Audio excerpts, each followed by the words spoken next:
सहनाववतु सहनौ भुनक्तु सह वीर्यङ्करवावहै तेजस्विनावधीतमस्तु मा विद्विषावहै। ॐ शान्ति शान्ति शान्तिः। ॐ श्रुतिस्मृतिपुराणानाम् आलयं करुणालयं नमामि भगवत्पादं शङ्करं लोकशङ्करम्। नमामि भगवत्पादशङ्करं लोकशङ्करं। वन्दे तं सच्चिदानन्दं यतिवर्यं महामतिं वेदवेदान्तसारज्ञं सद्गुरुं प्रणतोऽस्म्यहं। सदाशिवसमारम्भां शङ्कराचार्यमध्यमाम् अस्मदाचार्यपर्यन्ताम् वन्दे गुरुपरम्पराम्। अग्रे उपस्थितेभ्यः भवद्भ्यः सर्वेभ्यो जिज्ञासुभ्यः हार्दान् प्रणामान् समर्पयामि। ब्रह्मसूत्रशाङ्करभाष्ये तृतीयाध्याये तृतीये पादे एकसूत्रात्मकेऽस्मिन् सप्तविंशतितमे तन्निर्धारणाधिकरणे तस्मिन् तन्निर्धारणाधिकरणे उपनिबद्धम् एकमात्रं सूत्रं द्विवारं पठित्वा सूत्रार्थं तद्भाष्यभागं च यथाचार्यानुग्रहं विचारयामः। इदं सूत्रं पादादितः द्वाचत्वारिंशं सूत्रम्। सर्वाग्रे शङ्करभगवत्पूज्यपादानां प्रशस्तिश्लोकमेकं पठित्वा तेषां पादारविन्दयोः शिरसा प्रणिपत्य अनुग्रहं च प्राप्य प्रकृतं द्वाचत्वारिंशं सूत्रं तदवशिष्टभाष्यभागं च यथाचार्यानुग्रहं विचारयामः। सर्वाग्रे शङ्करभगवत्पूज्यपादानां प्रशस्तिश्लोकमेकं द्विवारं पठामः। ॐ देहादिब्रह्मपर्यन्ते भोग्ये तुच्छत्वधीयुतम् अति आर्तानामार्तिहन्तारं जिज्ञासु विषयच्छिदम् मदीयहृत्सरोजात निवेशितपदद्वयम् शङ्करं ब्रह्मनिष्ठं तं ध्यायामि भवमुक्तये। ॐ देहादिब्रह्मपर्यन्ते भोग्ये तुच्छत्वधीयुतम् आर्तानामार्तिहन्तारं जिज्ञासु विषयच्छिदम् मदीयहृत्सरोजात निवेशितपदद्वयम् शङ्करं ब्रह्मनिष्ठं तं ध्यायामि भवमुक्तये। शङ्करं ब्रह्मनिष्ठं तं ध्यायामि भवमुक्तये। अथ श्रीमच्छङ्करभगवतः कृतौ शारीरकमीमांसाभाष्ये तृतीये साधनाध्याये तृतीये पादे एकसूत्रात्मकं सप्तविंशं तन्निर्धारणाधिकरणम्। ॐ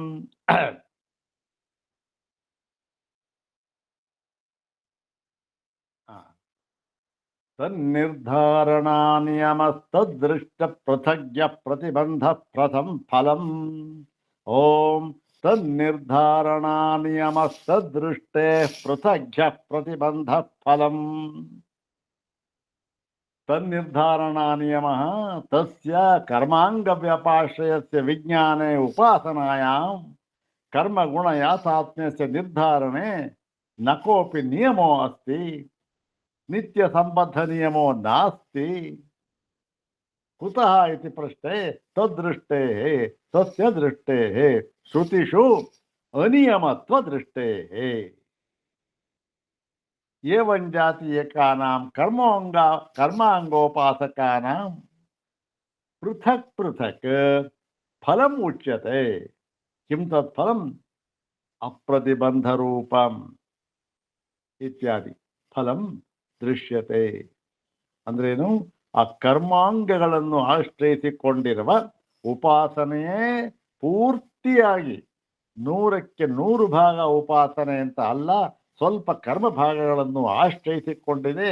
ಯಾಕೆ ಅಂತಂದ್ರೆ ಅಧಿಕಾರಿ ಭೇದದಿಂದ ಪೂರ್ಣವಾದ ಉಪಾಸನೆಯಲ್ಲಿ ತೊಡಗಿಸಿಕೊಳ್ಳುವುದು ಅಂತ ಅನ್ನುವುದು ಈ ಸರ್ವ ಸಾಮಾನ್ಯರಿಗೆ ಸಾಧ್ಯವಿಲ್ಲ. ಆದ್ದರಿಂದ ಕೆಲವು ಕರ್ಮಗಳನ್ನು ಅದರಲ್ಲಿ ಸೇರಿಸಿ ಹೇಳಬಹುದು. ಅದನ್ನ ಕರ್ಮಾಂಗ ಆಶ್ರಯ ಉಪಾಸನೆಗಳು ಅಂತ ಹೇಳ್ತಾರೆ.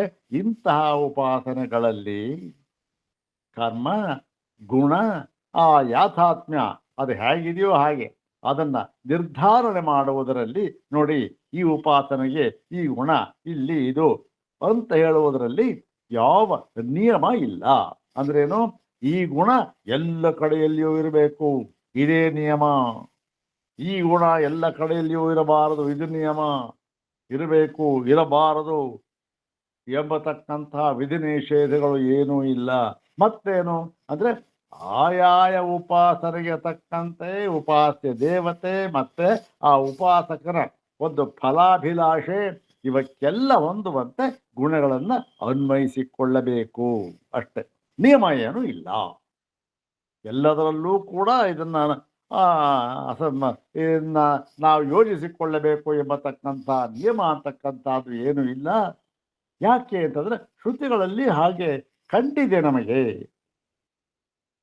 ಮತ್ತು ಈ ರೀತಿಯ ಈ ಕರ್ಮಾಂಗೋಪಾಸನೆಗಳಿಗೆ, ಕರ್ಮ ಮಿಶ್ರಿತವಾದ ಉಪಾಸನೆಗಳಿಗೆ ಅಂದ್ರೆ ಕರ್ಮವನ್ನೂ ಕೂಡ ಅಂಗವನ್ನಾಗಿ ಹೇಳಿದ್ದಾರೆ ಉಪಾಸನೆಯಲ್ಲಿ. ಇದು ಕರ್ಮಾಂಗೋಪಾಸನೆ. ಕೆಲವು ಕರ್ಮಗಳನ್ನ ಅಂಗ, ಆ ಉಪಾಸನೆಗೆ ಅಂಗವನ್ನಾಗಿ ಹೇಳಿದ್ದಾರೆ. ಪೂರ್ಣವಾಗಿ ಯಾವ ಅಂಗವೂ ಇಲ್ಲದ ನಿಸ್ಸಂಗವಾದ ಉಪಾಸನೆ ಬಹಳ ಕಷ್ಟ.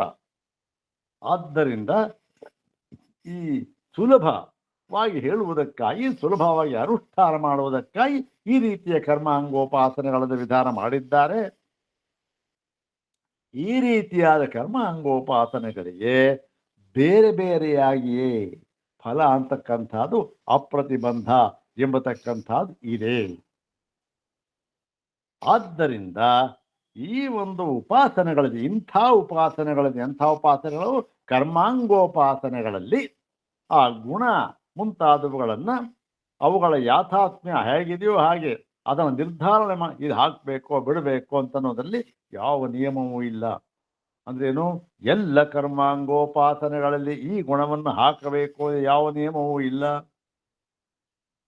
ಯಾವುದೋ ಒಂದು ಗುಣ ಇದೆ ಅದನ್ನು ಹಾಕ್ಕೋಬಹುದು, ಅಥವಾ ಇನ್ನೊಂದು ಗುಣ ಬೇಡ ಯಾವುದನ್ನು ಆಶ್ರಯಿಸಿಕೊಂಡಿದೆ ಇದು ಹಾಕಬೇಕು ಬಿಡಬೇಕು ಅಂತನ್ನೋದು ಆ ಒಂದು ಉಪಾಸ್ಯ ದೇವತೆ ಮತ್ತೆ ಫಲ ಮತ್ತೆ ಉಪಾಸಕ ಇವೆಲ್ಲರನ್ನೂ ಕೂಡ ನೋಡಿಕೊಂಡು ಆಯಾಯ ಯಾವುದು ಹೊಂದಿತ್ತೋ ಯಥಾ ಸಂಭವಂ ಆ ಗುಣ ಯಾಥಾತ್ಮ್ಯವನ್ನ ನಾವು ನಿರ್ಧಾರಣೆ ಮಾಡಬೇಕು.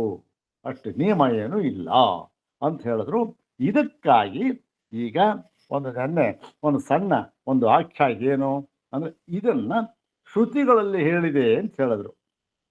ಶ್ರುತಿಗಳಲ್ಲಿ ಎಲ್ಲಿ ಹೇಳಿದೆ ಅಂದ್ರೆ ಛಾಂದೋಗ್ಯದಲ್ಲಿ ಮೊಟ್ಟ ಮೊದಲನೆಯ ಉಪಾಸನೆ ಓಮಿತ್ಯೇತದಕ್ಷರ ಮುದ್ಗೀತಮುಪಾಸೀತ ಅಂತಕ್ಕಂಥದ್ದು.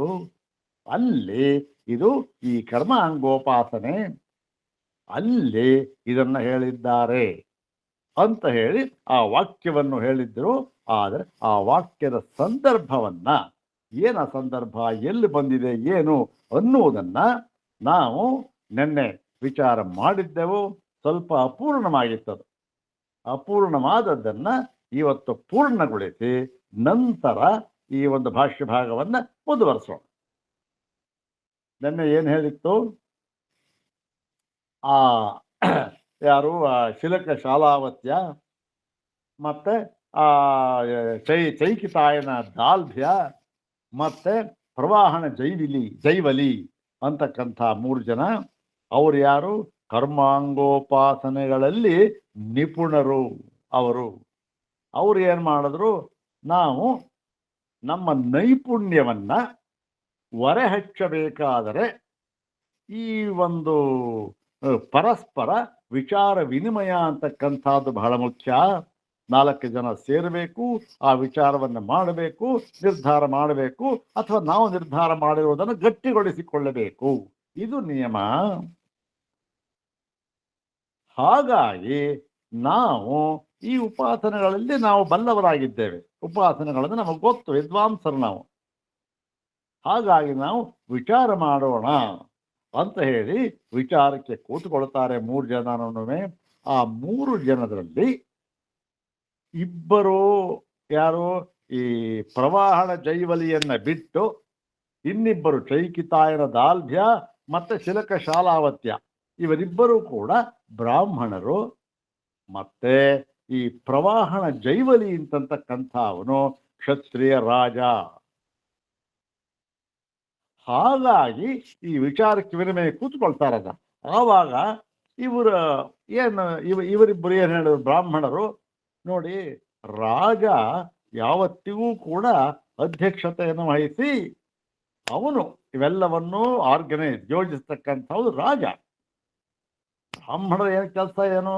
ಆ ವಿಚಾರ ಮಾಡತಕ್ಕಂಥದ್ದು ಅಲ್ಲಿ. ಆದರೆ ಮೊಟ್ಟ ಮೊದಲ ಒಂದು ಸ್ಥಾನ ಯಾರಿಗಲ್ಲಿ? ರಾಜನಿಗೆ. ಅವನು ಆಯೋಜಿಸ್ತಾನೆ, ಅವನೇ ಅಧ್ಯಕ್ಷ, ಅವನೆಲ್ಲ ಮಾಡ್ತಾನೆ. ಹಾಗಾಗಿ ಈ ಒಂದು ನಮ್ಮ ವಿಚಾರ ಕ್ರಮ ನಾವೇನು ಹಾಕ್ಕೊಂಡಿದ್ದೀವಲ್ಲ, ಇದಕ್ಕೆ ಅಧ್ಯಕ್ಷತೆಯನ್ನ ಪ್ರವಾಹನ ಜೈವಲಿಯನ್ನೇ ವಹಿಸಲಿ. ಪ್ರವಾಹನ ಜೈವಲಿನೇ ಇದನ್ನು ಅಧ್ಯಕ್ಷತೆಯನ್ನು ವಹಿಸಲಿ.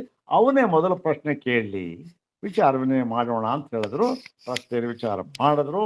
ಅದೆಲ್ಲ ಉದ್ದಕ್ಕೂ ವಿಚಾರ ಬರುತ್ತೆ. ಅದು ಸದ್ಯಕ್ಕೆ ಪ್ರಕೃತ ಅಲ್ಲ. ಅದರಲ್ಲಿ ಏನು ಹೇಳಿದ್ರು?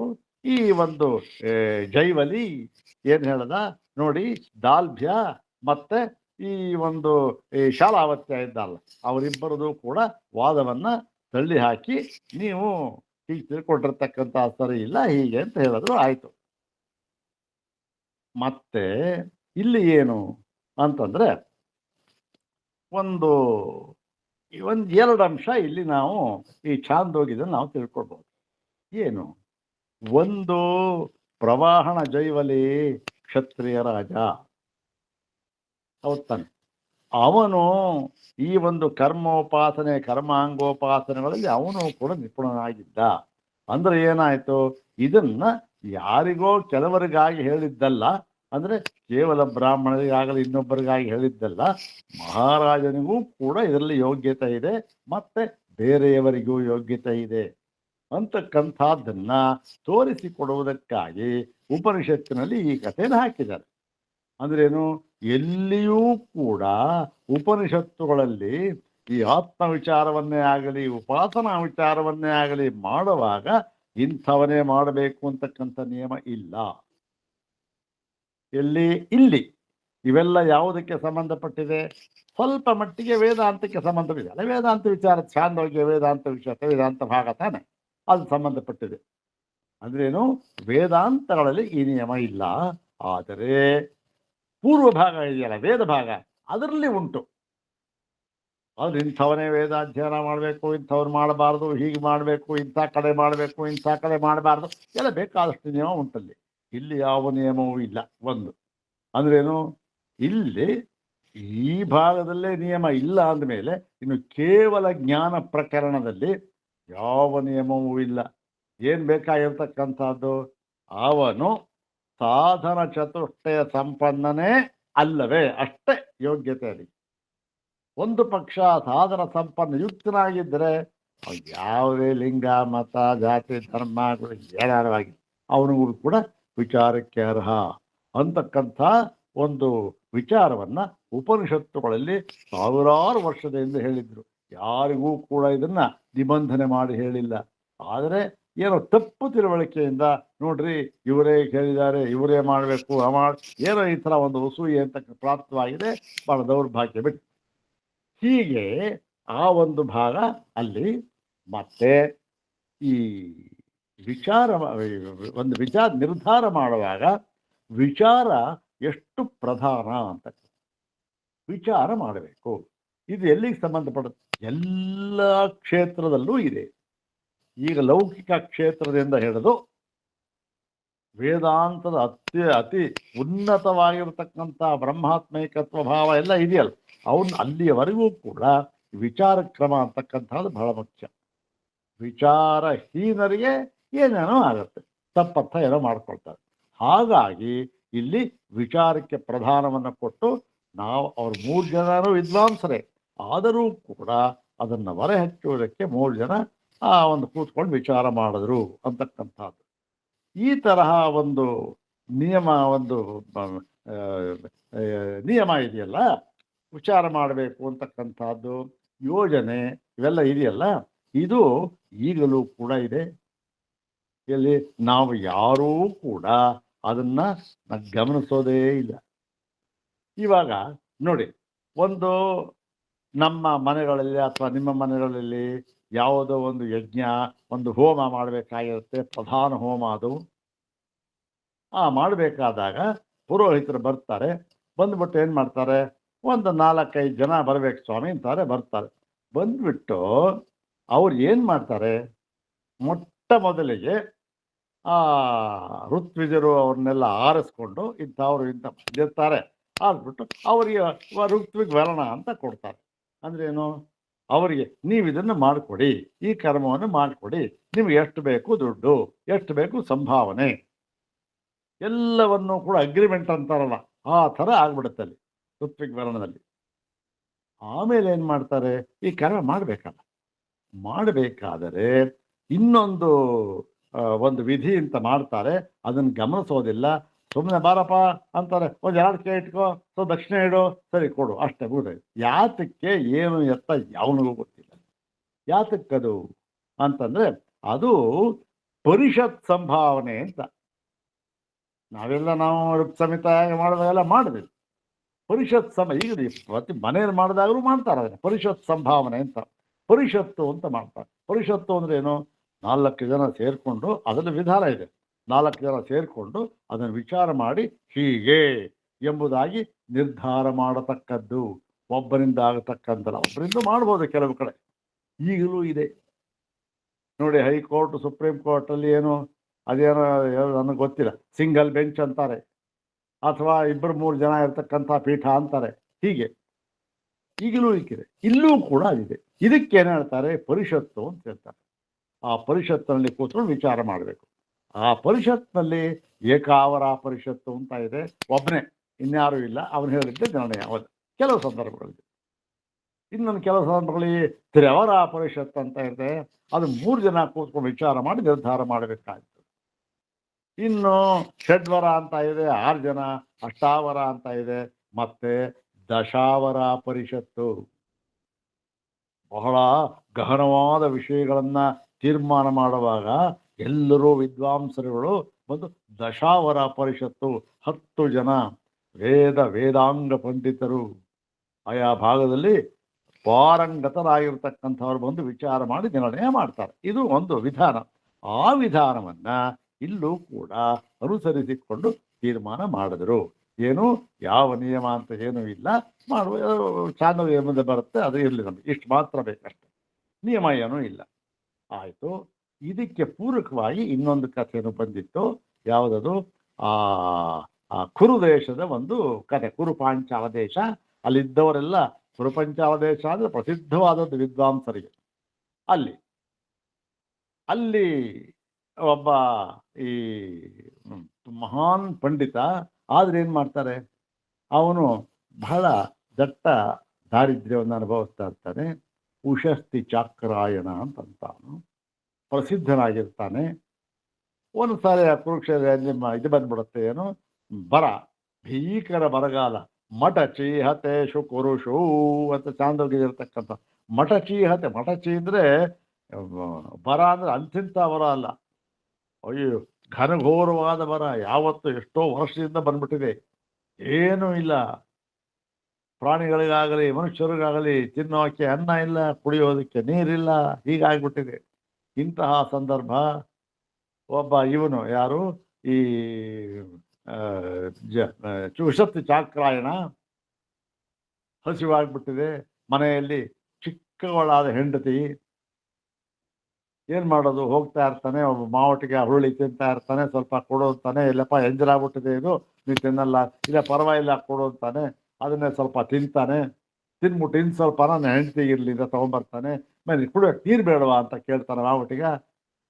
ಇಲ್ಲ ನೀರು ಬೇಡ, ನೀನು ಎಂಜಲ್ ಮಾಡ್ಬಿಟ್ಟಿದ್ದೀರ ನೀರು, ನಾ ಕುಡಿಯಲ್ಲ ಅಂತಾನೆ. ಇದೆಂಥದಯ್ಯ ಇದು ಅಂತಾನೆ. ಇಲ್ಲ ನೋಡಪ್ಪ, ಪ್ರಾಣವು ಉಳಿಯುವುದಕ್ಕೋಸ್ಕರ ಅಷ್ಟು ಮಾತ್ರಕ್ಕೆ ಆ ಒಂದು ಸಂದರ್ಭದಲ್ಲಿ ಏನು ಸಿಕ್ಕುತ್ತೋ ಅದನ್ನ ನಾವು ಸ್ವೀಕಾರ ಮಾಡಿ ಪ್ರಾಣವನ್ನು ಉಳಿಸಿಕೊಳ್ಳಬೇಕು ಅಂತಕ್ಕಂಥ ನಿಯಮ. ನಾವು ಹುರುಳಿ ತಿಂದೆ, ಪ್ರಾಣ ಉಳಿದಿದೆ, ಸಾಕು. ಇನ್ನೂ ನಿಯಮ ಏನು, ಈ ನೀರು ಕುಡಿಬಾರದು, ಆ ನೀರು ಕುಡಿ, ಇನ್ನು ನಿಯಮ ಎಲ್ಲ ಅನ್ವಯಿಸುತ್ತೆ ಅಂತ ಹೇಳ್ತಾರೆ. ಇದರಿಂದ ನಮಗೇನು ಗೊತ್ತಾಗುತ್ತೆ, ಒಂದು ಒಳ್ಳೆಯ ಸಿದ್ಧಾಂತ ನಮಗೆ ಗೊತ್ತಾಯ್ತು. ಏನು ಅಂತಂದ್ರೆ ನೋಡಿ, ಈ ಹಸಿವು ಬಾಯಾರಿಕೆ ಬಂದಿರತಕ್ಕಂಥದ್ದೇನೋ ಹಸಿವು ಬಾಯಾರಿಕೆ, ಬರಗಾಲ ಹಸಿವು ಬಾಯಾರಿಕೆ. ಈ ಹಸಿವು ಬಾಯಾರಿಕೆ ಇದು ಈ ಕಾಮನ್ ವರ್ಡ್, ಇದು ಹಸಿವು ಬಾಯಾರಿಕೆ ಅಂತಕ್ಕಂಥದ್ದು. ಯಾತಕ್ಕೆ? ಸಂಸಾರಕ್ಕೆ. ಸಂಸಾರದಲ್ಲಿದ್ದಾಗ ನಾವು ಹಸಿವು ಬಾಯಾರಿಕೆ ಇದ್ದೇ ಇರಬೇಕು. ಅವನಿಗೆ ಹಸಿವು ಬಾಯಾರಿಕೆ ದ್ವಂದ್ವ, ಸುಖ ದುಃಖ ಲಾಭ ನಷ್ಟ ಎಲ್ಲ ಸೇರ್ಕೊಂಡ್ಬಿಡುತ್ತೆ, ಜನ್ಮ ಮರಣ ಎಲ್ಲ ಸೇರ್ಕೊಂಡ್ಬಿಡುತ್ತೆ. ಇದು ಯಾರಿಗೆ ಅಂದ್ರೆ ಇಲ್ಲಿ ಸ್ಪಷ್ಟವಾಗಿ ಗೊತ್ತಾಗತ್ತೆ. ಅವ್ರೇನು ಹೇಳ್ತಾನೆ ಉಷಸ್ತಿ ಚಾಕ್ರಾಯಣ, ನೋಡಪ್ಪ, ಜೀವ ಮೊದಲಿಗೆ ಉಳಿಬೇಕು. ಜೀವ ಉಳಿದಾದ್ಮೇಲೆ ನಿಯಮ ಎಲ್ಲ ಏನು, ಈ ನೀರು ಕುಡಿಬಾರ್ದು, ಆ ನೀರು ಜೀವ ಉಳಿತು, ಆ ಜೀವ ಉಳಿಬೇಕು, ಅದಕ್ಕೋಸ್ಕರ ನಾನು ತಿಂದೆ, ಎಂಜಿಲ್ಲ ಅದು ಪರವಾಗಿಲ್ಲ. ಇನ್ಮೇಲೆ ಜೀವತ್ವ ಅಂತಕ್ಕಂಥದ್ದು ಉಳ್ಕೊಂಡಿದೆ, ಇನ್ನು ನಿಯಮ ನಾನು ನೀರು ಕುಡಿಯಲ್ಲ ಅಂತ. ಅಲ್ಲಿ ಏನಾಯ್ತು, ಈ ಅಶನಾಯ ಪಿಪಾಸೆ ಅಂತಕ್ಕಂಥದ್ದು ಯಾರಿಗೆ ಸಂಬಂಧಪಟ್ಟಿದೆ? ಜೀವರಿಗೆ ಮಾತ್ರ ಸಂಬಂಧಪಟ್ಟ, ಜೀವನಿಗೆ ಸಂಬಂಧಪಟ್ಟ ವಿಚಾರ. ಜೀವ ಇಲ್ಲ ಅಂದ್ರೆ ಇಲ್ಲ, ಇದೆ ಅಂದ್ರೆ ಇದೆ. ಈಗ ನೋಡಿ, ವೇದಾಂತದಲ್ಲಿ ನಾವು ಅನ್ವಯಿಸಿಕೊಳ್ಬಹುದಾದರೆ, ವೇದಾಂತದಲ್ಲಿ ಹೇಳುತ್ತೆ, ಏನು ಹೇಳುತ್ತೆ? ಜೀವತ್ವ ಎಂಬ ಸ್ವತಂತ್ರವಾದ ಯಾವ ತತ್ವವೂ ಎಂದಿಗೂ ಯಾವ ಕಾಲದಲ್ಲೂ ಇರುವುದಿಲ್ಲ ಅಂತ ಹೇಳಿದ್ರು. ಅಲ್ಲಿಗೆ ಏನಾಯ್ತು, ಜೀವತ್ವವೇ ಇಲ್ಲದೆ ಇರುವಾಗ ಯಾವ ನಿಯಮ ಯಾವುದು, ವಿಧಿ ಯಾವುದು, ನಿಷೇಧ ಯಾವುದು, ಯಾವುದು ಇಲ್ಲ. ಎಲ್ಲ ಯಾರಿಗೆ ಸಂಬಂಧಪಟ್ಟಿದ್ದು? ಇದು ಜೀವ ಇರೋವರೆಗೆ ಜೀವನಿಗೆ ಸಂಬಂಧಪಟ್ಟಿದ್ದು. ಹಾಗಾಗಿ ಜೀವತ್ವವೇ ಹೋದ ಮೇಲೆ ಯಾವ ನಿಯಮವೂ ಇಲ್ಲ, ಏನೂ ಇಲ್ಲ. ಅಲ್ಲಿಗೆ ಏನಾಯಿತು, ಜೀವತ್ವ ಹೋದ ಮೇಲೆ ಯಾವ ಸಂಚಿತ ಆಗಲಿ ಆಗಾಮಿ ಆಗಲಿ ಪ್ರಾರಬ್ಧವೂ ಕೂಡ ಇಲ್ಲ. ಯಾಕೆ? ಪ್ರಾರಬ್ಧ ಇರಬೇಕಾದ್ರೆ ನೀರು ಕುಡಿಯೋದು ಅದು ಇದು ಎಲ್ಲ ಪ್ರಾರಬ್ಧ ಕರ್ಮ, ಹೌದು ತಾನೆ? ಅದು ಮಾಡೋದು ಪ್ರಾರಬ್ಧ ಕರ್ಮ ಇರಬೇಕಾದ್ರೆ ಜೀವ ಅಂತ ಇರಬೇಕಲ್ಲ, ಜೀವತ್ವನೇ ಇಲ್ಲಲ್ಲ. ಆದರೆ ನಮಗೆ ನಮಗೆ ಹಾಕಿ ಕಾಣುತ್ತೆ, ನಮಗೆ ನೋಡೋರು ಅದು ಇಲ್ಲ ಉಂಟು, ಏನು ಹೀಗೆ ಮಾಡ್ತಾರೆ, ಅದಿಲ್ಲ, ಅದು ಬೇರೆ ವಿಚಾರ. ಹೀಗೆ ಅವನು ಅಲ್ಲಿ ಗೊತ್ತಾಗತ್ತೆ. ಅವನೇನು ಮಾಡ್ತಾನೆ, ಆ ಹುರುಳಿನ ಹೆಂಡತಿ ಕೊಡ್ತಾಳೆ, ಸ್ವಲ್ಪ ಇಟ್ಕೊಂಡಿರ್ತಾಳೆ ನನ್ನ ಗಂಡಂಗಿರ್ಲಿ ಅಂತ. ರಾತ್ರಿ ಕೂತ್ಕೊಂಡು ಯೋಚನೆ ಮಾಡಿ, ಏನು ಇಷ್ಟೊಂದು ಬಡತನ ಆಗೋಯ್ತು ಅಂತ ಅಂದ್ಬಿಟ್ಟು, ನೋಡ್ರಿ ಇಲ್ಲೇ ಪಕ್ಕದಲ್ಲಿ ರಾಜ ಇದ್ದಾನೆ, ಅವನು ಯಾವುದೋ ದೊಡ್ಡ ಯಾಗ ಮಾಡ್ತಾ ಇದ್ದಾನಂತೆ, ನೀವು ಪ್ರಕಾಂಡ ಪಂಡಿತರು ವಿದ್ವಾಂಸರು ಅಲ್ಲಿ ಹೋಗ್ಬಿಟ್ಟು ಅಲ್ಲಿ ನಿಮ್ಮ ವಿದ್ವತ್ ಪ್ರದರ್ಶನ ಮಾಡಿ, ಏನೋ ಅವನು ಯಥೇಚ್ಛವಾಗಿ ದುಡ್ಡು ಕೊಡ್ತಾನಂತೆ, ಇಸ್ಕೊಂಬನ್ನಿ, ನಮ್ಮ ದಾರಿದ್ರ್ಯ ಹೋಗ್ಬಿಡುತ್ತೆ ಅಂತ ಹೇಳಿದ್ಲು. ಮತ್ತು ಏನು ಮಾಡೋದು, ಅಲ್ಲಿ ವಾದ ಮಾಡ್ಬೇಕಾರೆ, ವಿಚಾರ ಮಾಡ್ಬೇಕಾರೆ, ಏನಾದ್ರು ಹೇಳ್ಬೇಕಾರೆ ಶಕ್ತಿನೇ ಇಲ್ವಲ್ಲ. ನೆನ್ನೆ ಎಲ್ಲೋ ಒಂದಿಷ್ಟು ಹುರುಳಿ ತಿಂದಿದ್ದೆ, ಆ ಮಾವಟಿಗೆ ಹಾಕ್ಕೊಟ್ಟಿದ್ದು, ಏನಿಲ್ವಲ್ಲ ಅಂದಾಗ ಇವಳೇನು ಮಾಡ್ತಾಳೆ, ನೆನ್ನೆ ತಂದಿದ್ದ ಹುರುಳಿನ ಇವನು ಕೊಟ್ಟಿದ್ನಲ್ಲ ಅದನ್ನೇ ಚೂರು ಇಟ್ಟಿರ್ತಾಳೆ, ಅದನ್ನೇ ತಗೊಂಡು ಆಯ್ತು ಬಿಡಿ, ನೀವು ಇದೇ ಹುರುಳಿ ತಿಂದು ಹೋಗಿ ಅಂತ ಹೇಳ್ತಾ ಆ ಹುರುಳಿ ತಗೋತಾನೆ, ಬರ್ತಾನೆ ರಾಜನಾಶ್ರಯ. ಅಲ್ಲಿ ಏನಾಗಿತ್ತು, ಯಜ್ಞ ಆಗಾದಿಗಳು ಮಾಡ್ತಾ, ಯಜ್ಞ ಶುರುವಾಗಿದೆ. ಅಲ್ಲಿ ಈ ಋತ್ವಿಗಳೆಲ್ಲ ಕೂತಿದ್ದಾರೆ. ಇವನು ಸೀದಾ ಬಂದ ಉಷಸ್ತಿ ಚಾಕ್ರಾಯಣ ಬಂದು ಅಲ್ಲಿ ಕೂತ್ಕೊಂಡ. ಯಾರು ಋತ್ವಿಗರು ಕೂತಿರ್ತಾರಲ್ಲ ಪಕ್ಕದಲ್ಲಿ, ಅವ್ರ ಪಕ್ಕದಲ್ಲೇ ಕೂತ್ಕೊಂಡ್ಬಿಟ್ಟ ಬಂದು. ಜನ ಸಭಿಕರಿದ್ರು, ಎಲ್ಲರೂ ಬಂದು ಹೇಗೋ ದಾಟ್ಕೊ ಅಂದ, ಪಕ್ಕದಲ್ಲೇ ಕೂತ್ಕೊಂಡ್ಬಿಟ್ಟ. ಪಕ್ಕದಲ್ಲೇ ಕೂತ್ಕೊಂಡು ಯಾರು ಎಲ್ಲರೂ ಆಶ್ಚರ್ಯ, ಇವನು ಯಾರು, ಇವನು ಯಾರು, ಅದು ಋತ್ವಿಜರ ಪಕ್ಕದಲ್ಲಿ ಹೀಗೆ ಕೂತ್ಕೋಬೇಕಾದ್ರೆ ಇವನಿಗೆ ಎಷ್ಟು ಧೈರ್ಯ ಇವನಿಗೆ ಅಂತ ಏನೋ ಗುಸ್ಗುಸ ಪಿಸಿದ ಮಾತಾಡ್ತಾ ಇದ್ರು. ರಾಜನಿಗೂ ಕೂಡ ಅವನಿಗೂ ಕೂಡ ಇದ್ನಲ್ಲ, ಅವನಿಗೂ ಕೂಡ ಯಾರು ಇವನು, ಏನಪ್ಪ ಇದು, ಏನೋ ಕೂತ್ಕೊಂಡ್ಬಿಟ್ಟ ಅಂತ. ಆಯ್ತು ನೋಡೋಣ ಇರಲಿ, ಬಂದಿಯಾನೆ, ಅವನಿಗೆ ಯಾಕೆ ತೇಜೋವಧೆ ಮಾಡಬೇಕು, ಮಾಡಬಾರ್ದು ಅಂದ್ಬಿಟ್ಟು ಇದ್ರು.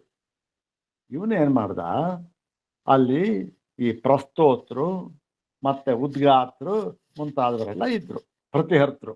ಪ್ರಸ್ತೋತರು, ಉದ್ಗಾತರು, ಪ್ರತಿಹರ್ತರು 3 ಜನ.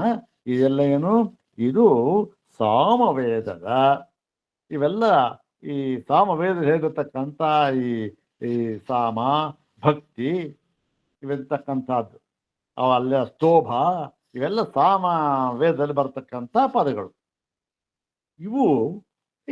ಇವುಗಳನ್ನು ಆ ದೇವತೆಯನ್ನು ಕುರಿತು ಯಾಗ ಮಾಡ್ತಾ ಇರ್ತಾರೆ. ಅದಕ್ಕೆ ಸಂಬಂಧಪಟ್ಟವ್ರು ಇವರು ಬಂದು ಕೂತ್ಕೊಳ್ತಾನೆ. ಕೂತ್ಕೊಂಡು ಬಂದು ಈ ಮಾತನ್ನ ಹೇಳ್ತಾನೆ. ಅಲ್ಲಿ ಹೇಳ್ತಕ್ಕಂಥ ಮಾತಿದು, ಈಗ ಬರ್ತಕ್ಕಂಥ ಮಾತಿದು ನೋಡೋಣ ಏನು ಅಂತಂದ್ರೆ, ಆಯ್ತು, ಪ್ರಸ್ತಾವ ದೇವತಾ ಅಭಿಜ್ಞಾನ ಕ್ರಿಯಾಭಿಜ್ಞಾನ. ಇಲ್ಲಿ ಏನು ಮುಖ್ಯವಾದ ವಿಚಾರ, ಈ ಒಂದು ಶಂಕರ ಭಗವತ್ಪಾದ ಹೇಳ್ತಾರೆ, ನೋಡಪ್ಪ, ಇಲ್ಲಿ ಈ ಉಪಾಸ್ಯ ದೇವತೆಯ ಗುಣಧರ್ಮಗಳು ಗೊತ್ತಿಲ್ಲ, ಅವನು ಉಪಾಸಕನಿಲ್ಲ, ಆದರೂ ಕೂಡ ಉಪಾಸನೆ ಅಂತಕ್ಕಂಥ ಒಂದು ಕರ್ಮವನ್ನು ಮಾಡಬಹುದು, ಅವನಿಗೂ ಆ ಫಲ ಇದೆ ಅಂತ ಹೇಳಿದ್ರು. ಕರ್ಮವನ್ನು ಮಾಡಬಹುದು, ಅವನಿಗೂ ಆ ಫಲ ಇದೆ ಅಂತ ಹೇಳಿದ್ರು. ಅದಕ್ಕೆ ದೃಷ್ಟಾಂತವನ್ನು ಕೊಡ್ತಾ ಇದ್ದಾರೆ. ಗೊತ್ತಿಲ್ಲದೆ ಇದ್ರೂ ಕೂಡ ಅವನು ಕರ್ಮವನ್ನು ಮಾಡಬಹುದು, ಎಂತ ಅವನಿಗೂ ಫಲ ಹೇಳಿದ್ದಾರೆ ಅಂತಕ್ಕಂಥ ತೋರಿಸ್ತಾ ಇದ್ದಾರೆ. ಎರಡು ಬೇರೆ ಬೇರೆ ಅಂತಕ್ಕಂಥದ್ದು. ಅದನ್ನು ಆ ಪ್ರಕರಣ ಅದು ಪ್ರಸ್ತಾವಾದಿ ದೇವತಾ ವಿಜ್ಞಾನ ವಿಹೀನಾನಪಿ ಪ್ರಸ್ತೋತ್ರಾದೀನಾಂ ಯಾಜನಾಧ್ಯವಸಾನ ದರ್ಶನ. ಆ ಜ್ಞಾನ ಇಲ್ಲದೆ ಇದ್ದವನಿಗೂ ಕೂಡ ಪ್ರಸ್ತೋತ್ರ, ಅವನಿಗೆ ದೇವತೆಯ ಜ್ಞಾನ ಇಲ್ಲ, ಆದರೂ ಕೂಡ ಅವನು ಮಾಡಿಸ್ತಾ ಇದ್ದಾನಲ್ಲಿ. ನೋಡ, ಅದನ್ನ ಹೇಳ್ಬೇಕು, ಈ ದೃಷ್ಟಾಂತ. ಉಷತ್ ಚಾಕ್ರ ಬಂದ ಕೂತ್ಕೊಂಡ್ಬಿಟ್ಟು ಈ ಮಾತು ಹೇಳಿದ. ಪ್ರಸ್ತೋತರಿಯ ದೇವತಾ ಪ್ರಸ್ತಾವ ಬನ್ವಾ ಯತ್ತ ತಾಂಚೇದ ವಿದ್ವಾನ್ ಪ್ರಸ್ತೋಷ್ಯಸಿ, ತಾಂಚೇದ್ ವಿದ್ವಾನ್ ಉದ್ಗಾಸ್ಯಸಿ, ತಾಂಚೇದ ವಿದ್ವಾನ್ ಪ್ರತಿಹರಿಷ್ಯಸಿ. ಹೀಗೆ 3 ಜನ ಇರ್ತಲ್ಲ, 3 ಜನ ಋತ್ವಿಜರು, ಅವರು ಪ್ರಶ್ನೆ ಮಾಡ್ತಾರೆ. ಏನು ಅಂದ್ರೆ, ಪ್ರಸ್ತೋತರ್ಯ ದೇವತಾ. ಪ್ರಸ್ತೋತರ್ಯ ಅಂದ್ರೆ ಏನು, ಇದಕ್ಕೆ ಪದ ವಿಭಾಗ ಹೇಗೆ ಮಾಡಬೇಕು, ಪ್ರಸ್ತೋತಃ ಯಾ ಅಂತ. ಪ್ರಸ್ತೋತರ್ಯ, ಪ್ರಸ್ತೋತಃ ಅಂತಕ್ಕಂದ್ರೆ ಸಂಬೋಧನ ಪ್ರಥಮ ವಿಭಕ್ತಿ. ಪ್ರಸ್ತೋತಃ ಎಲೈ ಪ್ರಸ್ತೋತೃವೇ, ಅವ್ರು ಪ್ರಶ್ನೆ ಮಾಡಿದ್ದು ನೋಡಿ, ವಿಸತ್ ಚಾಕ್ರಾಯಣ ಸಂಬೋಧನೆ ಮಾಡಿ, ಎಲೈ ಪ್ರಸ್ತೋತೃವೇ, ತನ್ನ ಪಕ್ಕದಲ್ಲೇ ಕೂತಿದೆಯಲ್ಲಪ್ಪ ನೀನು ಪ್ರಸ್ತೋತ್ರ, ಯಾ ದೇವತಾ ಪ್ರಸ್ತಾವ ಮನ್ವಾಯತ್ತ. ಈ ಪ್ರಸ್ತಾವವನ್ನ ಅನುಸರಿಸಿರ್ತಕ್ಕಂಥ ದೇವತೆ, ಅದನ್ನ ಕುರಿತು ನೀನು ಯಜ್ಞವನ್ನು ಮಾಡ್ತಾ ಇದ್ದೀಯೇ, ತಾಂಚೇದ್ ಅವಿದ್ವಾನ್ ಪ್ರಸ್ತೋಷ್ಯತಿ. ಆ ಒಂದು ದೇವತೆಯ ಸ್ವರೂಪ ಗುಣ ಧರ್ಮಗಳನ್ನ ನೀನು ಅವಿದ್ವಾನ್ ತಿಳಿಯದೆ ನೀನು ಪ್ರಸ್ತೋಷ್ಯಸಿ ಪ್ರಸ್ತಾವ ಮಾಡಿದ್ದೇ ಆದರೆ ಅಂತ ಇಷ್ಟನ್ನು ಮಾತ್ರವಿತ್ತು. ಅಲ್ಲಿ ಇಷ್ಟು ಮಾತ್ರ ತಗೊಂಡು ಪೂರ್ತಿ ಏನು ಬೇಕಾಗಿದೆ ನಮಗೆ. ಏನೋ ಅವನು ಹೇಳ್ತಾನೆ, ಅವನು ಹೇಳಿಬಿಟ್ಟು ನೀನು ಅದನ್ನು ತಿಳಿಯದೆ ಮಾಡಿದ್ರೆ ನೀನು ತಲೆ ಹೋಗ್ಬಿಡುತ್ತೆ, ಅವೆಲ್ಲ ಇದೆಯಲ್ಲ ಬರುತ್ತೆ. ಅವನು ಹೇಳ್ತಾನೆ, ಇಲ್ಲ ಸ್ವಾಮಿ ನನಗೆ ಗೊತ್ತಿಲ್ಲ, ನೀವೇ ಹೇಳ್ಬಿಡಿ ಅಂತಾನೆ. ಯಾರಿಗೆ? ಉಷಸ್ತಿ ಚಾಕ್ರಾಯಣಿಗೆ. ಆಗ ರಾಜ ಕೇಳ್ತಾನೆ, ಯಾರಿವನು? ಅರೆ, ಇಲ್ಲಿ ಬಂದು ಇಂಥ ವಿದ್ವಾಂಸರು ಇವ್ರಿಗೆ ಬಂದು ನೀನು ಈ ಥರ ಪ್ರಶ್ನೆ ಮಾಡಬೇಕಾದ್ರೆ ಇವನು ಎಷ್ಟು ಧೈರ್ಯ, ಇವನು ಯಾರಿವನು ಅಂತ ಕೇಳಿ, ತನ್ನ ರಾಜ್ಯದಲ್ಲೆಲ್ಲ ಪ್ರಖ್ಯಾತನಾಗಿರ್ತಕ್ಕಂಥವನು ಯಾರೋ ಉಷಸ್ತಿ ಚಾಕ್ರಾಯಣ ಅಂತ ಇದ್ದಾನಂತೆ. ಅವನು ತುಂಬಾ ಪ್ರಸಿದ್ಧನಾದ ವ್ಯಕ್ತಿ, ಬಹಳ ದೊಡ್ಡ ವಿದ್ವಾಂಸ. ಅವನು ಸರಿ, ಅವನ್ಯಾರು ಬಂದು ಪ್ರಶ್ನೆ ಮಾಡಿದ್ರು ಸರಿ, ಇವನು ಯಾರಿವನು? ಪಾಪ ಕೊಳೆ ಬಟ್ಟೆ ಬಡತನ ಇದೆಯಲ್ಲ, ಇವನು ಯಾರಿವನು? ಇವನು ಪ್ರಶ್ನೆ ಮಾಡೋದಕ್ಕೆ ಯಾರು ನೀನು ಅಂತ ಪ್ರಶ್ನೆ ಮಾಡ್ತಾನೆ. ಅವನಿಗೆ ನೀನು ಯಾರು ಇದು ಒಂದು ಪ್ರಶ್ನೆ ಕೇಳೋದಕ್ಕೆ ಅಂತ ರಾಜ ಅವನು ಗತ್ತಿನ ಪ್ರಶ್ನೆ ಮಾಡ್ತಾನೆ. ಆಗ ಇವನು ಹೇಳ್ತಾನೆ, ನಾನು ಇಲ್ಲೇ ಪಕ್ಕದಲ್ಲಿರ್ತಕ್ಕಂಥ ಅವನು, ಸ್ವಲ್ಪ ದೂರದಲ್ಲಿ, ನನ್ನ ಹೆಸರು ಉಷಸ್ತಿ ಚಾಕ್ರಾಯಣ ಅಂತ ಹೇಳ್ತಾನೆ. ಆಗ ಅಯ್ಯಯ್ಯೋ, ಉಷಸ್ತಿ ಚಾಕ್ರಾಯಣ, ತಾವು ಎಂಥ ಕೆಲಸ ಆಗೋಯ್ತು. ನಾನು ಒಂದು ಮಾತು ಹೇಳ್ತಾನೆ, ನಾನು ಈ ಯಜ್ಞವನ್ನು ಮಾಡಬೇಕು ಎಂಬುದಾಗಿ ನಿಶ್ಚಯಿಸಿ ಏನಂತ ಮಾಡದೆ, ಇದಕ್ಕೆ ಆರ್ತ್ವಿಜ್ಯವನ್ನು ಸ್ವೀಕಾರ ಮಾಡತಕ್ಕಂಥವ್ರು ಬರಬೇಕು.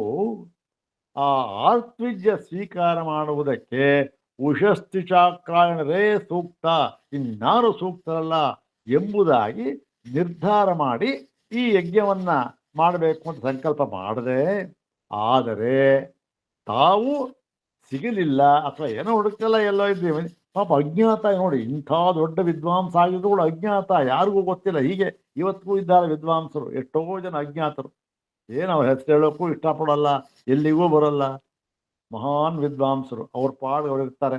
ಯಾರು ಬಂದರೆ ತಮ್ಮ ಹತ್ರ ಹೇಳ್ತಾರೆ, ಬರದೇ ಇದ್ರೆ ಕೈ ಮುಗಿತಾರೆ ಅಲ್ಲಿಂದೇನೆ.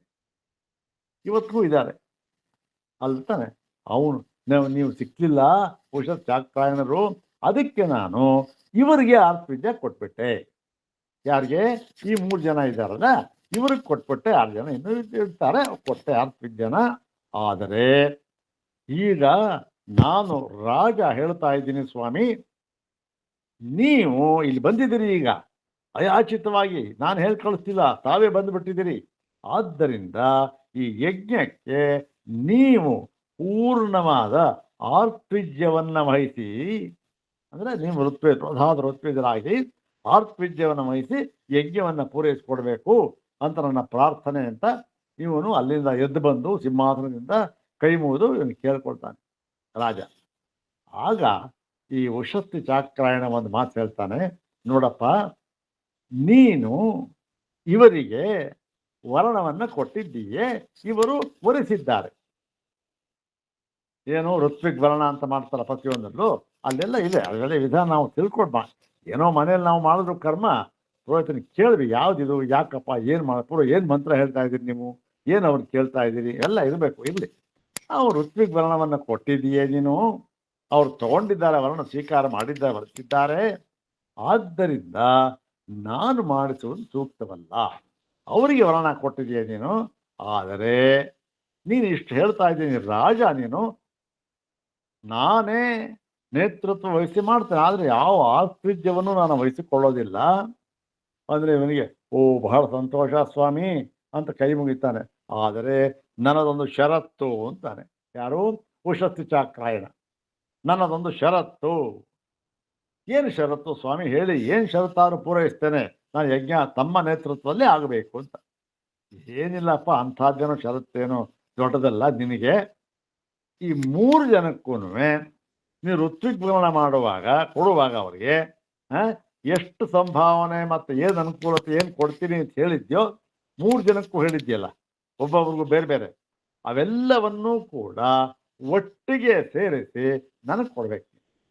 ಅವ್ರಿಗೂ ಕೊಡು, ಇಲ್ಲ ಅಂತಾರೆ, ಅವ್ರು ಕೊಡ್ಬೇಕು, ಕೊಡಬೇಕು.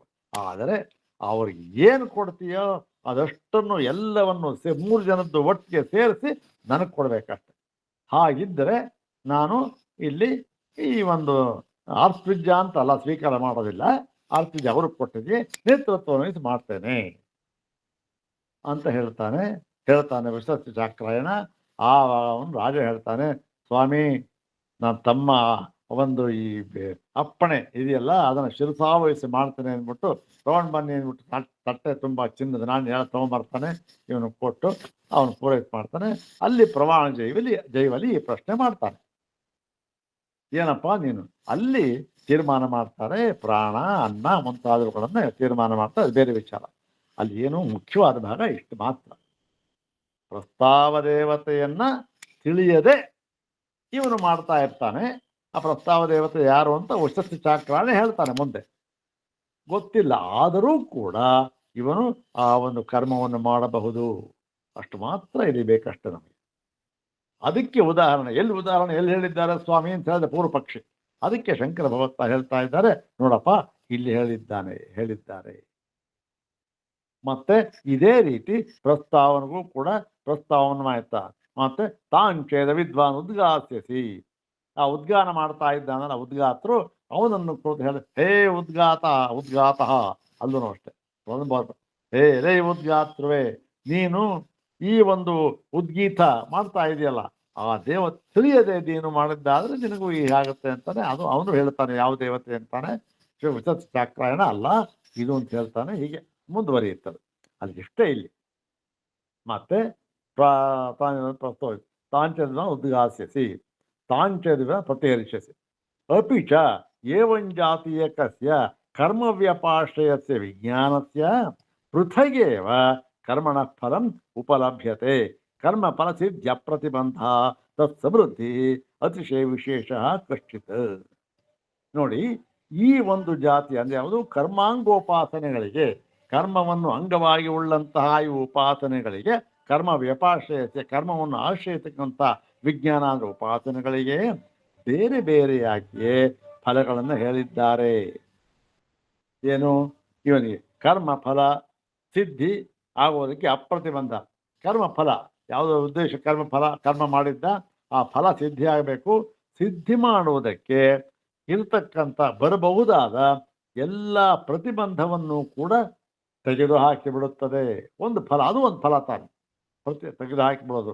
ಮತ್ತೆ ಅಪ್ರತಿಬಂಧ ತತ್ ಸಮೃದ್ಧಿ, ಅದು ಸಮೃದ್ಧಿ ಆಗತಕ್ಕದ್ದು, ಪೂರ್ಣವಾಗಿ ಸಫಲವಾಗತಕ್ಕಂಥದ್ದು. ಮತ್ತೆ ಇದು ಅತಿಶಯ ವಿಶೇಷ. ಏನು? ಹೀಗೆ ಫಲವನ್ನು ಬೇರೆ ಹೇಳಿದ್ದಾರೆ. ಬೇರೆ ಅಂದ್ರೇನು? ವಿದ್ವಾಂಸ ತಿಳಿದು ಮಾಡಿದವನಿಗೂ ಫಲ ಹೇಳಿದ್ದಾರೆ, ತಿಳಿಯದೇ ಮಾಡಿದವನಿಗೂ ಫಲ ಹೇಳಿದ್ದಾರೆ. ಅವನೇನು ವ್ಯರ್ಥ. ಅಲ್ಲಿ ನಾವೇನಾಯಿತು, ನಾವೀಗ ಏನೇನು ಮಾಡ್ತಾ ಇದ್ದೀವಿ ವ್ಯರ್ಥವೇನು ಅಲ್ಲ, ಅದರಲ್ಲೂ ಕೂಡ ನಮಗೆ ಫಲ ಇದೆ ಅಂತಕ್ಕಂಥದ್ದು ಗೊತ್ತಾಯ್ತು ಅಷ್ಟೆ. ನೋಡಿ, ಖಚಿತು ತೇನೋಭೌ ಕುರುತೋ ಎಷ್ಟೈತು ದೈವಂ ವೇದ ಎಷ್ಟನ ವೇದ ತೇನ ಉಭೌ. ಉಭೌ ಅಂದ್ರೆ ಇಬ್ಬರು. ಇಬ್ಬರು ಯಾರು? ಎಷ್ಟ ಏತ ದೇವಂ ವೇದ ಎಷ್ಟನ ವೇದ. ಈ ಒಂದು ಉಪಾಸನೆಯ ಸ್ವರೂಪನ, ದೇವತೆಯ ಸ್ವರೂಪ ತಿಳಿದವನು ಮತ್ತು ತಿಳಿಯದವನು, ಹೀಗೆ ಇಬ್ಬರೂ ಕೂಡ ಕುರುತಃ ಮಾಡುತ್ತಾರೆ ಕರ್ಮವನ್ನ.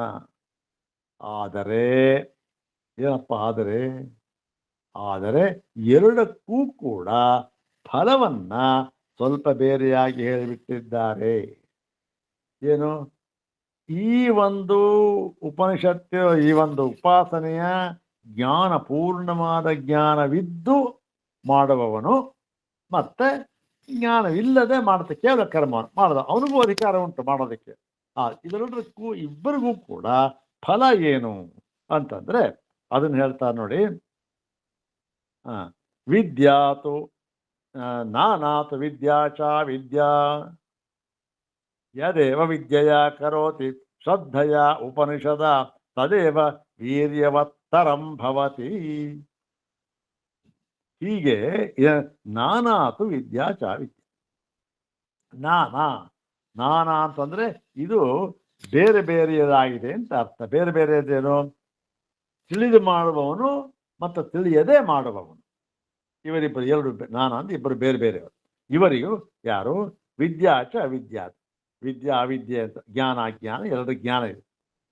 ಇವೆರಡು ಮಾಡ್ತಾರಲ್ಲ, ಅವರಲ್ಲಿ ಯಾರು ವಿದ್ಯೆಯ ಕರೋತಿ ಅಂದ್ರೇನು? ಸಂಪೂರ್ಣ ಜ್ಞಾನವುಳ್ಳವನಾಗಿ, ಯಾವ ದೇವತೆ, ಅದರ ಸ್ವರೂಪ ಏನು, ಉಪಾಸ್ಯ ದೇವತೆ, ಅವೆಲ್ಲ ಗುಣಧರ್ಮ ಎಲ್ಲವನ್ನೂ ತಿಳಿದು ಮಾಡಿದ್ದೇ ಆದರೆ ಅವನಿಗೇನಾಯಿತು? ಹೇಗೆ ಮಾಡಬೇಕು ಅವನು? ಶ್ರದ್ಧೆಯ ಉಪನಿಷದ ಅಂದರೆ ಏನು? ಉಪನಿಷದ ಅಂತಂದರೆ ಹೇಗೆ ಅದನ್ನು ಹೇಳಿದ್ದಾರೆಯೋ ಹಾಗೆ ಎಲ್ಲ ವಿಚಾರವನ್ನು ತಿಳಿದು ಮಾಡಿದರೆ ಏನಾಗುತ್ತೆ? ತದೇವ, ಅದೇ ಇವನಿಗೆ ವೀರ್ಯವತ್ತರಂ ಭವತಿ ಅಂತ ಹೇಳಿದ್ರು. ವೀರ್ಯವತ್ ಭವತಿ ಅಂತ ಹೇಳಲಿಲ್ಲ, ವೀರ್ಯವತ್ತರಂ ಭವತಿ ಅಂತ ಹೇಳಿ ಇದು ತರ ಅಂತ ಹೇಳಿದ್ರು. ಈ ತರ ಅಂತ ಹೇಳಿದ್ದು ಈ ಸಂಸ್ಕೃತದಲ್ಲಿ ಇದಕ್ಕೆ ಇದು ಪ್ರತ್ಯಯ. ಪ್ರತ್ಯಯ ಅಂದ್ರೆ ಕೊನೆಯಲ್ಲಿ ಬರ್ತಕ್ಕಂಥದ್ದು. ತರಪ್ಪು ಪ್ರತ್ಯಯ ಅಂತ ಇದೆ. ತರಪ್ಪು ತಮಪ್ಪು ಅಂತ. ವೀರ್ಯವತ್ ವೀರ್ಯವತ್ತರ ವೀರ್ಯವತ್ತಮ. ತರ ಪ್ರತ್ಯಯ ಮತ್ತು ತಮ ಪ್ರತ್ಯಯ ಏನಿಲ್ಲ ಇದು ಈ ಡಿಗ್ರೀಸ್ ಅಷ್ಟಿದೆ. ಸೂಪರ್ಲೆಟಿವ್ ಡಿಗ್ರಿ ಇದು. ಇದು ತರಪ್ರತ್ಯಯ ಕಂಪ್ಯಾರಿಟಿವ್ ಡಿಗ್ರಿ. ಎರಡು ಪದಾರ್ಥ ಇದ್ದಾಗ ಒಂದರಲ್ಲಿ ಒಂದಕ್ಕೆ ಹೆಚ್ಚುಗಾರಿಕೆಯನ್ನು ಹೇಳುವಾಗ ಈ ತರಪ್ರತ್ಯಯವನ್ನು ಹೇಳ್ತಾರೆ. ಹೆಚ್ಚುಗಾರಿಕೆನ ಯಾವುದೋ ಒಂದು ಗುಣವನ್ನು ಹೇಳುವಾಗ ನೋಡಿ, ಇವನು ಅತ್ಯಂತ ಶ್ರೇಷ್ಠತರನಾಗಿರ್ತಕ್ಕಂಥವನು ಅಂದ್ಬಿಡ್ತಾರೆ. ಇಬ್ಬರಿರ್ತಾರೆ, ಇಬ್ಬರು ಬಂದ್ರೆ ಅತ್ಯಂತ ಶ್ರೇಷ್ಠತರನಾಗಿರ್ತಕ್ಕಂಥವನೇನು ಅವರಿಗಿಂತ ಇವನು ಶ್ರೇಷ್ಠ ಅಂತ.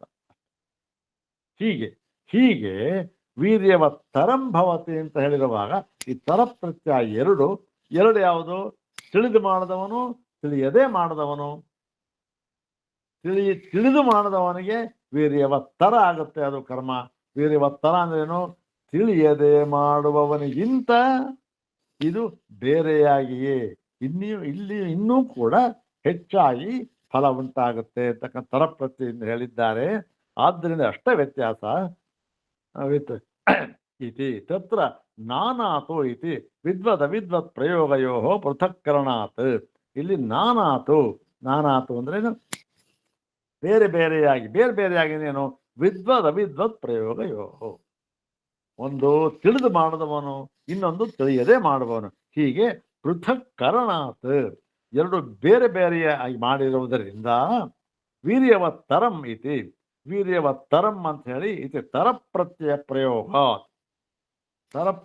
ಪ್ರಯೋಗ ಮಾಡಿದ್ದಾರೆ. ಅವನಿಗಿಂತ ಇವನಿಗೆ ಹೆಚ್ಚಿಗೆ ಫಲವಾಗುತ್ತೇನೇನೋ ಅವನಿಗೂ ಫಲವಾಗುತ್ತೆ, ಅವನಿಗಿಂತ ಹೆಚ್ಚಿನ ಫಲವಾಗುತ್ತೆ ಅಂತ ಅರ್ಥ. ಅವನು ಫಲವಾಗೋದೇ ಇಲ್ಲ ಅಂತಲ್ಲ, ತಾರತಮ್ಯ ಇದು. ಇಬ್ರು ತರಪ್ರತ್ಯಯ, ಅವನಿಗಿಂತ ಹೆಚ್ಚಿನ ಫಲ ಆಗುತ್ತೆ ಅಂದ್ರೆ ಏನಾಯ್ತು? ಆದ್ದರಿಂದ ವಿದ್ಯಾ ವಿಹೀನಮಪಿ ಕರ್ಮ ವೀರ್ಯವತಿ ಗಮ್ಯತೆ.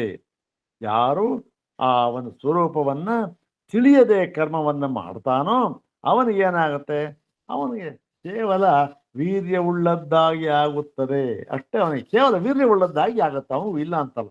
ಆದ್ರೆ ಇವನಿಗೆ ವೀರ್ಯವತ್ತರವಾಗಿ ಆಗುತ್ತದೆ ಅಂದ್ರೆ ಇನ್ನೂ ಹೆಚ್ಚಾಗುತ್ತೆ ಅಂತ ಅರ್ಥ. ಹೀಗೆ ಬೇರೆ ಬೇರೆ ಹೇಳಿದ್ದಾರೆ. ವೀರ್ಯಮೇತೆ ತಚ್ಚ ಅನಿತ್ಯತ್ವೇ ವಿದ್ಯೆಯ ಉಪಪದ್ಯತೆ ನಿತ್ಯತ್ವೇ ತು ಕಥಂ ತದ್ವೀನಂ ಕರ್ಮ ವೀರ್ಯವತ್ತಿತ್ಯರು ಜ್ಞಾಯೇತ. ನೋಡಪ್ಪ, ಇಲ್ಲಿ ವಿದ್ಯಾಯಾ ಅನಿತ್ಯತ್ವೇ. ವಿದ್ಯೆ ಅನಿತ್ಯ ಅಂದ್ರೆ ಈ ನಿಯಮ ಇಲ್ಲ. ವಿದ್ಯೆ ಇರಲೇಬೇಕು, ಇದ್ರೂ ಇರಬಹುದು, ಇಲ್ಲದೆ ಇದ್ರೂ ಇರಬಹುದು. ವಿದ್ಯಾವಂತರು ಮಾಡಬಹುದು, ಅವಿದ್ಯಾವಂತರು ಹಾಗಿಲ್ಲದೆ ಕೇವಲ ವಿದ್ಯಾವಂತನೇ ಮಾಡಬೇಕು ಅನ್ನುವ ಹಾಗೆ ಆಗಿಬಿಟ್ಟಿದ್ದರೆ ನಿತ್ಯತ್ವೇತು ಕಥಂ ತದ್ವೀನಂ. ಆ ವಿದ್ಯಾವಂತನಲ್ಲದ ಇನ್ನೊಬ್ಬ ಇದ್ದಾನೆ ಅವಿದ್ಯಾವಂತ, ಅವನಿಗೂ ಕೂಡ ಫಲವನ್ನು ಹೇಳಿರುವುದು ಎಷ್ಟು ಸಮಂಜಸವಾದೀತು. ಎರಡು ಇಲ್ಲೇ ಎಷ್ಟು ಅವನು ಕೂಡ ಫಲ ಹೇಳಿದ್ದಾರಲ್ಲ, ಎಷ್ಟು ಸಮಂಜಸವಾಗಿತ್ತು. ಅಲ್ಲಿಕ್ಕೆ ಯಾವ ನಿಯಮವೂ ಇಲ್ಲ. ವಿದ್ಯೆ ಇದ್ದವನು ಮಾಡಬಹುದು, ವಿದ್ಯೆ ಇಲ್ಲದ ಮಾಡಬಹುದು, ಬಟ್ ಫಲ ಬೇರೆ ಬೇರೆ ಇರಬಾರ್ದು, ಬೇರೆ ಬೇರೆ ವಿಚಾರ, ಅದು ಬೇರೆ ವಿಚಾರ. ಕರ್ಮ ಮಾತ್ರ ಇಬ್ಬರಿಗೂ ಸಂಬಂಧಿಸಿದ್ದು ಅಂತ ಹೇಳಿ ಇಲ್ಲಿ ಒಂದು ಸ್ವಲ್ಪ ಭಾಗ ಇದೆ, ಅದನ್ನ ನಾಳೆ ಮುಗಿಸ್ಬಿಡೋಣ. ಸ್ವಲ್ಪ ಜಾಸ್ತಿ ಆಯ್ತು ಇದು ವಿವರ. ಇನ್ನು ಮುಂದಿನ ಅಧಿಕರಣ ಇದೆಯಲ್ಲ, ಪೂರ್ಣವಾಗಿ ಮೀಮಾಂಸಾ. ಸ್ವಲ್ಪ ಆದರೂ ಅದ್ರ ಜ್ಞಾನ ಇರಬೇಕು, ಇಲ್ಲದೇ ಇದ್ರೆ ಏನು ಅರ್ಥ ಆಗೋದಿಲ್ಲ. ನೋಡೋಣ ನಮ್ಗೆ ಎಷ್ಟು ಮಟ್ಟಿಗೆ ಆಚಾರ್ಯರ ಅನುಗ್ರಹ ಆಗುತ್ತೋ ಅಷ್ಟರ ಮಟ್ಟಿಗೆ ಹೇಳೋದಕ್ಕೆ ಪ್ರಯತ್ನ ಪಡೋಣ, ತಾವು ತಿಳ್ಕೊಳ್ಳೋದಕ್ಕೆ ಪ್ರಯತ್ನ ಪಡಿ. ಓಂ ಶಾಂತಿ ಶಾಂತಿ ಶಾಂತಿ. ಓಂ ತತ್ಸತ್.